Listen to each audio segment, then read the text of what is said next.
Muchas gracias, Ana. Muchas gracias, señor Marcelino, presidente de la Junta General del Principado. Muchas gracias, diputado, compañero Rafael Palacios, señoras, señores diputados, amigas, compañeros de la lucha colombiana, víctimas todos, incluido quien les habla, reconocido por el Estado como víctima del conflicto.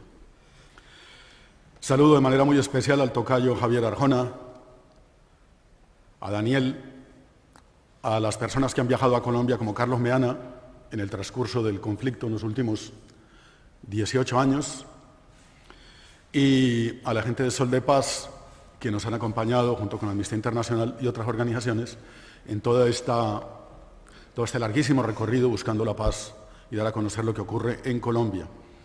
Hay futuro si hay verdad. Gracias por abrir el Parlamento asturiano para compartir un hecho histórico, el informe final de la Comisión del Esclarecimiento de la Verdad, la Convivencia y la No Repetición del Conflicto Armado Interno de Colombia, una de las guerras más largas y cruentas del mundo. Conflicto que no acaba, pues si bien terminó la confrontación entre el Estado y las Fuerzas Armadas Revolucionarias de Colombia, FARC, continúa con el Ejército de Liberación Nacional, con el Ejército Popular de Liberación, con las disidencias de las FARC, así como con los grupos paramilitares articulados a la política y a los negocios de las multinacionales, incluido el narcotráfico. Tampoco han sido resueltos los problemas estructurales que dieron origen al conflicto, aunque la sociedad ha hecho propio el dolor de las víctimas y expresó en las calles durante el paro general del año pasado y en las urnas en el presente su grito contundente de no más guerra. Colombia tiene por delante la tarea de conocer la verdad, aunque duela, construir Estado social y reconstruir el Estado de Derecho y el tejido social rotos por la guerra. En esas tareas será imprescindible la solidaridad y la cooperación internacional, tanto como fortalecer el programa asturiano de protección, pues si bien es cierto que desde el 7 de agosto pasado tenemos un gobierno comprometido con la búsqueda de la paz y en el respeto de los derechos humanos, en los territorios los ataques contra la dirigencia social continúan y han empeorado en los últimos meses. Asturias está legitimada para recibir este informe a través de su Parlamento por el acompañamiento solidario de más de 22 años a las víctimas civiles de la confrontación a través del Programa Asturiano de Atención a Víctimas de la Violencia en Colombia y de las 18 visitas de observación directa del Estado de los Derechos Humanos y del Derecho Internacional Humanitario, en las que la delegación asturiana ha recorrido casi todas las regiones inmersas en el conflicto armado interno. Este recorrido de solidaridad y acompañamiento hace de Asturias una región del mundo que ya tiene una historia propia dentro de la historia colombiana, que sigue escribiéndose con la resistencia de su pueblo a la barbarie y con las acciones de solidaridad y humanismo ejemplares desde Asturias. La Comisión de la Verdad estuvo integrada por 11 comisionados y terminó sus labores este año. Surgió del acuerdo para la terminación del conflicto suscrito entre el Estado y las FARC en La Habana en septiembre del 2016, con el apoyo de Naciones Unidas, de su Consejo de Seguridad y de la República de Cuba, Noruega, Suecia, Venezuela y de Estados Unidos.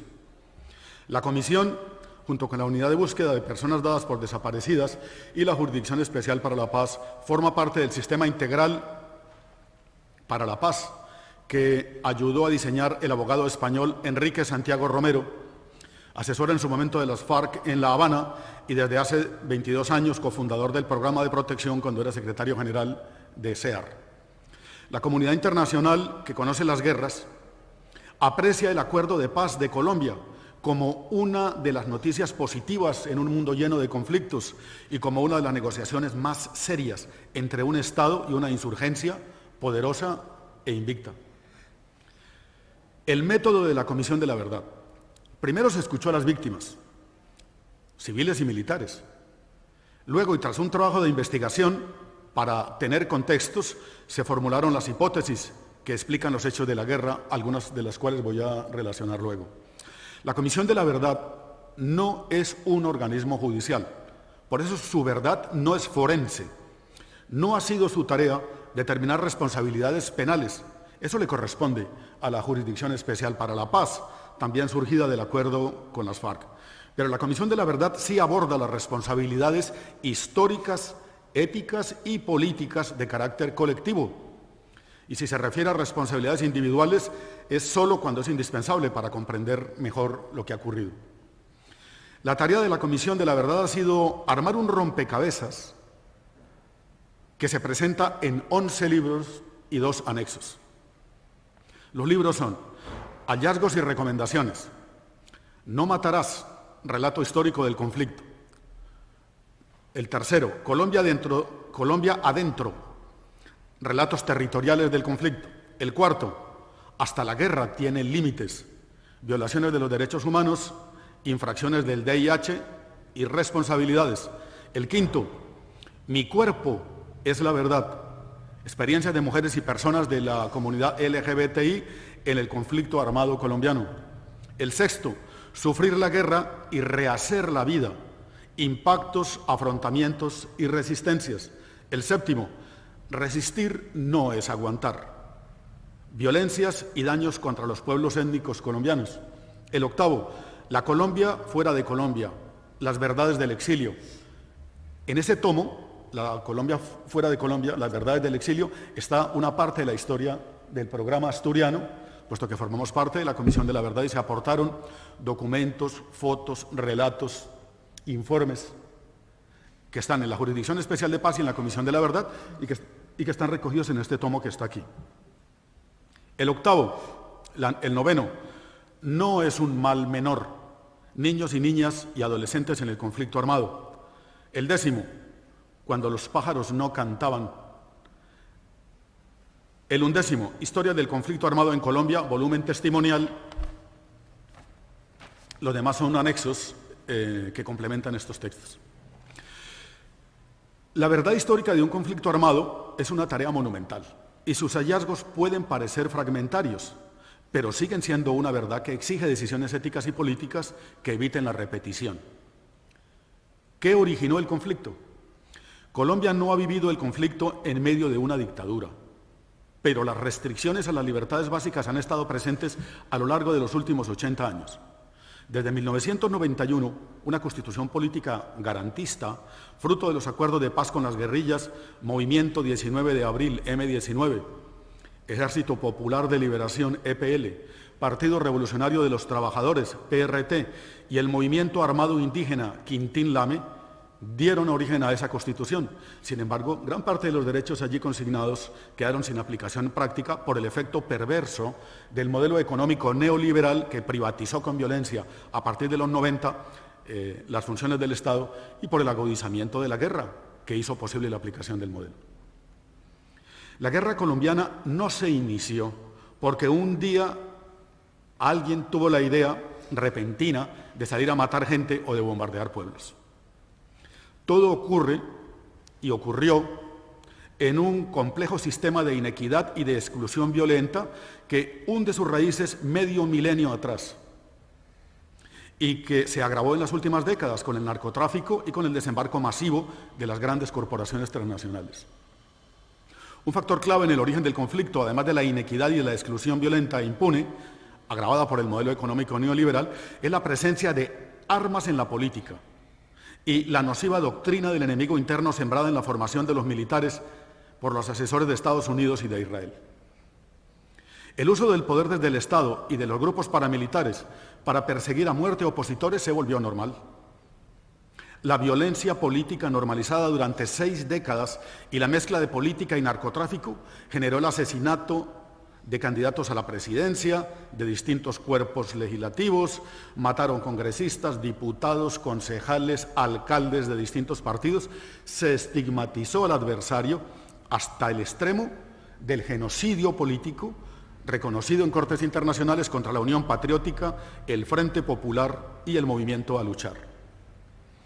Las guerrillas, son sobre todo de origen campesino, una respuesta a la injusticia estructural y al accionar de una fuerza pública que recibió del Estado, controlado por élites, la obligación de defender las leyes, el poder y el statu quo, ayudado en esa tarea en los últimos 30 años por los grupos paramilitares, que se encargaron y continúan ejecutando asesinatos selectivos, masacres, desplazamiento masivo y desplazamiento masivo en los territorios. El desarrollo de estos poderes armados llegó a determinar quién gobernaba los territorios y llegó a condicionar las acciones del Estado local hasta hoy. No hay, pues, causas aisladas, sino un enjambre de instituciones estatales, empresas privadas y grupos políticos e insurgentes, pero la responsabilidad no es la misma para quienes ejercen el poder desde el Estado y tienen la obligación de respetar las leyes, que la de quienes se alzaron en armas contra un Estado que no reconocían como legítimo. En ese contexto, el Estado entró a perseguir a grupos de campesinos en las llamadas repúblicas independientes. La ideología comunista y los grupos revolucionarios tomaron las armas en la lucha por el poder cuando interpretaron que había razones objetivas que legitimaban su insurrección. Por otra parte, grupos de la sociedad civil que pedían cambios estructurales por medios democráticos fueron reprimidos militarmente por el Estado. La disputa política legítima entre ciudadanos que detentan el poder y protegen el statu quo y los que buscan el poder para establecer cambios estructurales, en lugar de hacerse en un debate democrático y concluir en una negociación razonable, arrancó desde el principio con armas, hasta prolongarse una guerra de más de medio siglo que no acaba de acabarse. La convicción para muchos de que hay un enemigo interno en la vida política ha ido de la mano con la presencia de armas en la disputa pública. Para la extrema derecha, dentro y fuera del Estado, este enemigo interno son el Partido Comunista y los movimientos políticos de izquierda y las expresiones políticas de los pueblos indígenas. Para la izquierda revolucionaria el enemigo es de clase y lo encarna la burguesía y las élites capitalistas del establecimiento. Es obvia la gran asimetría de esta confrontación y lo difícil que es conciliar posiciones de rechazo absoluto del otro. Porque con el enemigo no se negocia, al enemigo no se le cuenta la verdad. Y con esa visión antagónica e irreductible no es posible construir un nosotros, un nosotras en una nación tan diversa. Reconocemos en las palabras del padre Francisco de Rux una serie de preguntas que traslado en este auditorio presentando este informe y que nos rondan a todas. ¿Por qué el país no se detuvo para exigir a la guerrilla y al Estado desde muy temprano parar la guerra? ¿Cuáles instituciones promovieron el conflicto? ¿Dónde estaba el Congreso? ¿Dónde los partidos políticos? ¿Hasta dónde quienes tomaron las armas contra el Estado calcularon las consecuencias de su decisión? ¿Nunca entendieron que el poder armado que imponían sobre los pueblos y las comunidades que pretendían proteger a la larga los destruiría, pues quedaban en manos de sus verdugos paramilitares? ¿Qué hicieron ante esta crisis los líderes religiosos? ¿Qué hicieron los educadores? ¿Qué dicen? ¿Qué hicieron jueces y fiscales que dejaron acumular impunidad? ¿Qué papel jugaron los formadores de opinión de los medios masivos? ¿Cómo nos atrevimos a dejar que eso pasara y que continúe? No teníamos por qué haber aceptado la barbarie como inevitable, como natural. Sin embargo, continuaron los negocios, continuó la actividad académica, el culto religioso, las ferias y el fútbol, como si no estuviera pasando nada. No teníamos por qué acostumbrarnos a la ignominia de tanta violencia como si no fuera con nosotros. Cuando la dignidad propia se hizo trizas en nuestras manos, no tenían por qué los presidentes y los congresistas gobernar y legislar serenos, tranquilos, sobre la inundación de sangre que anegaba el país en décadas de conflicto armado. La de Colombia es una guerra donde la mayor parte de los caídos son pobladores civiles, no combatientes.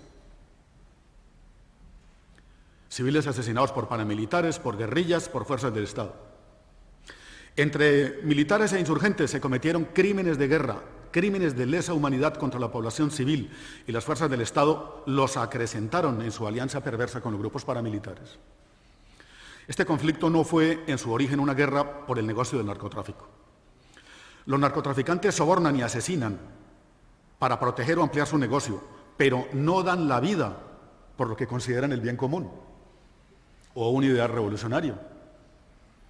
Otra cosa es que los narcotraficantes entraron en la guerra para legitimar el negocio y que la guerrilla buscó en él su financiamiento y el Estado destinó ingentes sumas del presupuesto nacional para la defensa de las instituciones, creó impuestos de guerra y aumentó el gasto militar en miles de millones de dólares del Plan Colombia, provenientes del gobierno de Estados Unidos, que jugó un papel también perverso en este conflicto.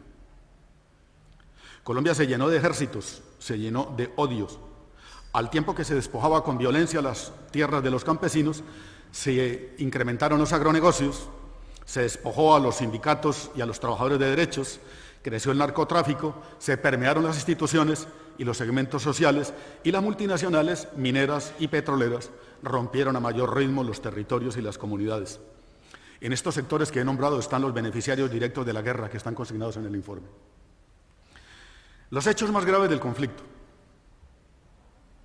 Las personas acogidas en los 22 años de nuestro programa de protección, sus historias personales, han sido conocidas por la sociedad asturiana, por el testimonio directo de muchas personas refugiadas temporalmente. Recordemos que en este Parlamento y por este territorio asturiano pasaron sobrevivientes de la masacre del Salao, de la masacre de Montes de María, de la masacre del Alto Naya, del etnocidio contra el pueblo Nasa, contra el pueblo Embera, contra el pueblo Cancuamo. Pasó Henry Ramírez, sindicalista asesinado con impunidad, obreros amenazados por hacer sindicalismo en las plantas de Coca-Cola y en las empresas palmeras y mineras del carbón, sindicalistas amenazados por oponerse a las privatizaciones de sangre y fuego de empresas públicas, de acueductos, energía, telecomunicaciones, banca, salud, educación. Pasó por aquí también otro víctima de la guerra, un líder indígena del pueblo Nasa, cuya pequeña hija fue asesinada por un cilindro bomba de las FARC. Y Yuri Neira, aquí presente, cuyo hijo de 15 años fue asesinado por la policía en la marcha del 1 de mayo del 2005, 4 meses antes de que Nestlé y sus paramilitares torturaran y asesinaran a Luciano Romero Molina, acogido por el programa y quien habló en este Parlamento en el 2004. Muchos por fortuna han sobrevivido a nuevos atentados, atentados a tiros, atentados con explosivos. Muchos han sobrevivido a secuestros, a amagos de ejecución extrajudicial. Toda esa gente ha pasado por aquí. Campesinos, campesinas despojados de sus tierras, jóvenes opositores del servicio militar obligatorio, amenazados de muerte, integrantes de los movimientos ambientalistas, defensoras de la libertad de prisioneros políticos, 134 personas acogidas en Asturias, víctimas del conflicto armado, cuyo testimonio no deja duda de lo que consignamos hoy en esto que estamos compartiendo. Ejecuciones extrajudiciales. Si hubieran sido 10 ejecuciones sería gravísimo, dijo el padre de Rux. Si hubieran 100, habría que cambiar el ejército. Pero hay más de 6.400 casos de civiles ejecutados por el ejército y presentados como guerrilleros dados de baja en combate. ¿Quién dio la orden? El general Rito Alejo del Río dice que fue el presidente Álvaro Uribe Vélez, expresidente muy alabado y condecorado en España. El 26 de junio del 2017, OK Diario le entregaba a través de su director Eduardo Inda el primer premio OK Diario a los valores democráticos a Uribe. 3 años después, FAES, tras conocer la detención de Uribe por manipular testigos, sacó comunicados de solidaridad en defensa de Álvaro Uribe. En el 2009, las Cortes de Cádiz le otorgaron el Premio a la Libertad, en cabeza de su alcaldesa Teófila Martínez. En el 2010, Uribe recibió junto a José María Aznar el Premio La Puerta del Recuerdo, concedido por la Fundación Universitaria San Pablo. En el 2016, las protestas impidieron que Uribe recibiera el premio de la Universidad Internacional Menéndez Pelayo, que tenía previsto entregar la medalla de honor por su liderazgo político y defensa de los derechos humanos en Iberoamérica. Y Uribe, a su vez, ha devuelto en los homenajes haciendo uso de condecoraciones colombianas a los empresarios como Florentino Pérez, Jesús de Polanco y propietarios del Grupo Prisa, dueños de Caracol Radio, al director del Banco Bilbao Vizcaya en Colombia, entre otros. Tal vez eso indique, y forma parte de la verdad, por qué los medios de comunicación aquí hablaban de Venezuela o contra Cuba, mientras se ocultaba de manera sistemática lo que gritábamos nosotros los refugiados en calles y plazas. Tal vez eso explique el ocultamiento sistemático de lo que está ocurriendo en nuestro país con responsabilidad del Estado. El de la delegación asturiana en Colombia fue de los primeros informes en alertar y documentar las ejecuciones extrajudiciales, porque nos entrevistamos con las madres de Soacha, con las madres de Aguachica en el 2005 y en los años siguientes, y en nuestros humildes informes alertamos al mundo de que esto estaba ocurriendo. Las madres de Soacha hablaron en el Parlamento asturiano. Aquí trajeron pruebas de que sus hijos habían sido ejecutados por la espalda y con impunidad por el ejército colombiano. Una pena de muerte de facto en un país que abolió la pena de muerte hace más de 100 años. Reclutamiento de menores. Más de 30.000 niños y niñas menores de 15 años fueron vinculados a la lucha armada. Hijos de campesinos, de indígenas, fueron ejecutados por el ejército en combate o en bombardeos, sabiendo que eran menores. Algunas personas que entraron siendo menores en las filas de la guerrilla precisan que en la insurgencia encontraron un hogar, respeto y crecimiento personal. Muchas de estas personas menores llegaron a la guerra huyendo de sus hogares destruidos, o de la pobreza, o simplemente por venganza por el asesinato de sus padres o sus hermanos. Aún se reclutan menores, sobre todo en los territorios indígenas. Muchos menores indígenas en Vera se están suicidando estos días para evitar ir a la guerra. Violencia contra las mujeres y la población LGBTI. Miles de mujeres y personas de este colectivo contaron a la Comisión de la Verdad cómo sus cuerpos fueron usados como campo de guerra y terreno simbólico de disputa por unos y por otros para consolidar una dominación patriarcal y guerrerista. Otras tuvieron el coraje de relatar la violación sexual de varios hombres delante de su marido y de sus hijos, bajo la amenaza de matar a toda la familia y la exigencia de silencio absoluto, muchas veces con el fin de desplazar a las familias y despojarlas de sus tierras, en todo caso de despojarlas de su dignidad y golpear al adversario. Algunas tuvieron el valor de compartir la forma como las forzaron a abortar dentro de las filas. Secuestros. Miles de personas fueron secuestradas por las FARC, por el ELN y por otras guerrillas y por los paramilitares para generar presión política o para exigir canje de prisioneros o a cambio de dinero. Muchas de estas personas murieron en cautiverio. Masacres.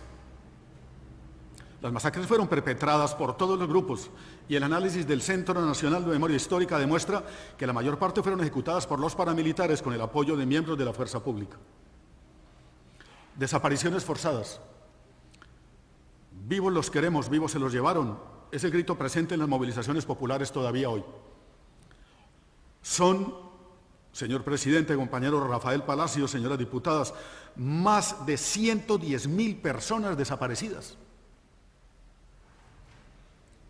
desde 1982, por todos los grupos armados, en muchos casos por los aparatos de inteligencia de la fuerza pública. Encontrarlos es un enorme desafío para la unidad de búsqueda de personas desaparecidas que ayuda a las familias a buscarlos en cementerios, en laderas, en barrancos, en cunetas, en fosas comunes. Por fortuna, Asturias ayuda también solidaria en la búsqueda de estos cuerpos. Desterrados. 8 millones de colombianos y colombianas huimos, y miles más huyen cada mes. No hubo lugar para nosotros en esta falsa casa de todos. Abandonaron parcelas, animales, amistades y trabajo. Huían a cualquier sitio porque nos iban a matar. Otros, 1 millón de personas más, terminamos en el exilio, en el resto del mundo. ¿Y dónde estamos los exiliados? Sobre todo en los países pobres de nuestra América que nos abrieron las puertas: Ecuador, Perú, Bolivia, Venezuela, Argentina, Cuba, Chile. El programa asturiano es por eso ejemplar, porque nos abrió las puertas en una Europa que cerró fronteras a los refugiados, o por lo menos a los de Colombia. El campesinado es la principal víctima colectiva de la guerra. Los indígenas y el movimiento sindical también. El campesinado fue obligado a dejar sus tierras, fue torturado, asesinado, secuestrado, extorsionado, reclutado, invisibilizado, violentado, marginado, criminalizado. Todos los actores armados contribuyeron a esta tragedia contra el campesinado. Con violencia se les despojaron 3 millones de hectáreas de tierra. Una contrarreforma agraria que llenó las ciudades de desplazados internos amontonados en los cinturones de miseria, malviviendo en las calles, indígenas dueños de un continente pidiendo limosna en las capitales, sin hablar castellano. Por eso hay que dar por cierta la frase del escritor Tomás Martínez que dice: rara vez los adversarios combatieron entre sí. Su campo de batalla fue el cuerpo de los campesinos y de los indígenas. Las personas defensoras de derechos humanos, funcionarios, gente de asociaciones, dirigentes sociales, íntegros, asesinados porque no accedieron a las amenazas ni a las presiones. Muchos fueron asesinados, otros estamos en el exilio, como es mi caso, siendo funcionario. Sindicalistas de instituciones públicas y privadas que luchamos por mejores condiciones laborales para todos los trabajadores, que quisimos poner al Estado al servicio de los más pobres y no de las élites, que ejercimos el derecho de huelga ante empresas nacionales y ante el capital internacional. Pagamos hasta el momento con 3.334 sindicalistas asesinados.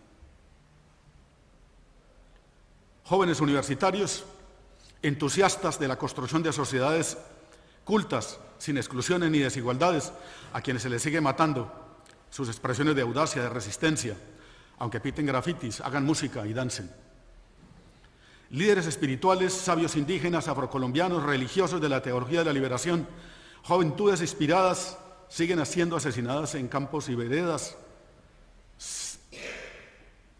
pero son una presencia inspiradora. Minas antipersona. Soldados guerrilleros y paramilitares sembraron de explosivos los caminos, las riberas, los sembrados y las selvas. Después de Afganistán, Colombia es el país más minado del mundo. Tras el acuerdo de paz se inició un proceso de desminado que está avanzando, pero los territorios que quedan por desbrozar son enormes, sobre todo en los territorios indígenas y afros, en los que hay cultivos de coca o rutas o habituales de tránsito del opositor armado. El camino por andar para terminar es muy difícil, pero no hay otro. Hay que difundir la verdad, aunque nos incomode. Hay que reconciliarse, hay que superar la exclusión, el negacionismo, la impunidad, el silencio. Significa la determinación de nunca más matarnos, de sacar las armas de la política. Significa aceptar que somos muchos, en diverso grado, por acción o por omisión, los responsables de esta tragedia universal. Significa respetar al otro, a la otra, por encima de las herencias culturales y de las rabias acumuladas. Significa tener en cuenta la herencia y la herida, las preocupaciones, los intereses. Significa construir de tal manera que el Estado, la justicia, la política, la economía, la seguridad estén al servicio de la dignidad humana, de la igualdad sagrada de pueblos y de ciudadanos. Significa que esto lo vamos a construir juntos o no habrá futuro para nadie. Y para ir juntos y juntas tenemos que cambiar. El Estado debe transformarse en un Estado para la gente, no para unos pocos. Los políticos deben parar la corrupción. Los empresarios no pueden continuar excluyendo y negando los convenios colectivos utilizando el crimen. Las multinacionales deben respetar nuestros pueblos, sus territorios y sus decisiones. Reclamamos el derecho a ser parte. Reclamamos el derecho a que los que acapararon la tierra con métodos violentos la devuelvan y que cambien todos los que colaboran con el narcotráfico, con la guerra, con la exclusión, con la venta de armas, con la destrucción de la naturaleza. Que no haya más impunidad. Que los que siguen en la guerra entiendan que no hay derecho para seguir haciéndola, porque no permite construir humanidad ni país. Tenemos que construir desde las diferencias con esperanza y confianza colectiva para que seamos posibles hoy y en las generaciones del mañana. Gracias, Asturias. Gracias, presidente. Gracias, Rafael, compañeras, compañeros diputados y de las asociaciones, por visitar nuestros territorios el año entrante en febrero y por permitir depositar en este Parlamento la verdad de tantos años y las esperanzas ocultas. Muchísimas gracias. Bueno, ese es el informe.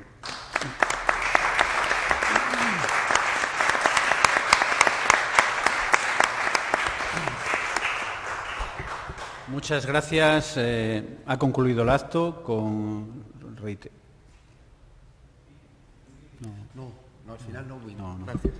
Reiterar el agradecimiento por acudir al mismo. Ya saben que esta Junta General del Principado, aparte de tener los debates en los órganos correspondientes, solemos también ser sensibles para todos aquellos aspectos que creo que son de interés de los asturianos y asturianas. Muchas gracias y buenos días.